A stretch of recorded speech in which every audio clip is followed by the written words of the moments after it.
রাস্তা খুলে দিলেন যে ওয়াকাফের দ্বারাই মুসলমানরা আর্থিকভাবে স্বাচ্ছলতা পায়। বোঝা গেল না? কেন না?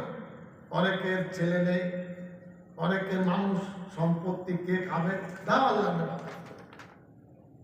এই সিদ্ধান্ত অত্যন্ত গুরুত্বপূর্ণ যে যাতে মুমিন মুসলমানের আর্থিক সহায়তা হয় ওয়াকাফ এর লাইনে। আমার বলার উদ্দেশ্য ভূমিভর নয়, ওয়াকফের মানে সুপে দেওয়া, দান করে দেওয়া।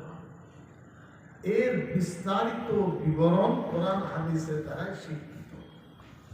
1400 বছর ধরে চলে আসছে। এখন এই সম্পত্তি কেউ যদি মনে করে যে আমরা সব কিছু দখল করব, এটা কিন্তু হবে না।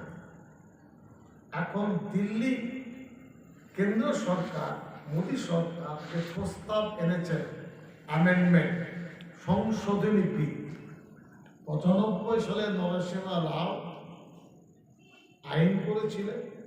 এখন কেন্দ্রীয় সরকার বলছে আগের যে আইন ছিল তাতে মুসলমানদের হাতে ক্ষমতাটা ছিল বা থাকবে।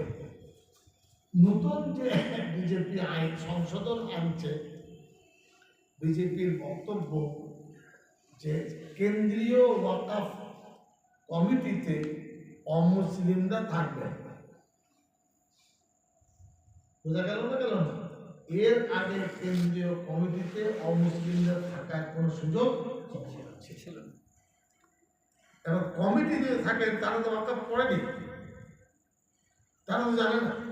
আমাদের ধর্মীয় সম্পত্তি আপনি হবেন, আপনাকে ফতোয়া জারি করে দেবেন, তখন ওয়াকাফটা থাকবে কোথায়?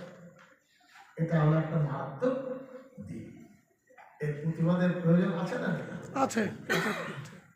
একইভাবে আমি বেশি বলবো না, রাজ্যের হাতে ওয়াকাফ বোর্ড আছে।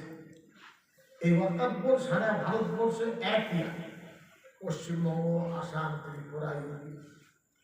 রাজ্যের ওয়াকাফ বোর্ড ক্ষমতা রাখে, মোতাওয়াল্লি কে হবে না হবে ঝগড়া মীমাংসা করে, কি হবে কেন হবে বোর্ডের ক্ষমতা আছে। এখন সরকার বলতে চাইছে ওয়াকাফ বোর্ডের ক্ষমতাটা ওখানে না থেকে জেলা শাসকের হাতে আমি ক্ষমতাটা দিয়ে দেব। গেল না? গেল না? মানে আমাদের নিজেদের হাতের যে ক্ষমতা সেটা কে করবে? এবং অমুসলিমরা তার মধ্যে সদস্য হবে।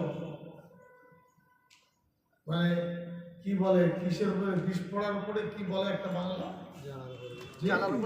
বিষ পড়া ভাবে না। এখানে আমাদের সত্যাচার থাকবে না। জেলা শাসক ইলেকশন করবে না, উন্নয়ন করবে না, বন্যা দেখবে না, রাস্তাঘাট দেখবে না, স্বাস্থ্য দেখবে, এমনি হিমশিম খেয়ে যাচ্ছে। হ্যাঁ, এমপি ল্যাট দেখবে না, এমএলএ ল্যাট দেখবে না,